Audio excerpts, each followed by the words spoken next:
Posle 12-dnevnih priprema na Zlatiboru igračice i stručni štab ženskog fudbalskog kluba Spartak u Suboticu se vraćaju zadovoljni. Po rečima igračica pripremni period na Zlatiboru ocenjuju pozitivno, a samim tim spremne su za ono što ih očekuje u narednom periodu.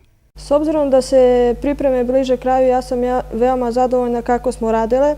Očekuje nas drugi deo priprema u Subotici kad se vratimo, gde nas čekaju 5 prijateljske utakmice gde ćemo sav naš rad na Zlatiboru preneti na teren, koji nas očekuje za kvalifikacioni turnir u Rumuniji od 8. do 13. avgusta. Drugu fazu priprema devojke Spartaka odradit će u Subotici, a u planu je odigravanje nekoliko prijateljskih utakmica. Prvu prijateljsku utakmicu Plave Golubice odigraće na gradskom stadionu u Subotici 21. jula protiv mađarskog prvoligaša ekipe Ferencvaroš. Iako smo imali dnevno 3 zaista teška treninga, uspjeli smo da sa lakoćom da ih odradimo, jer kako i naši dosadašnji rezultati pokazuju, sve smo fizički spremne.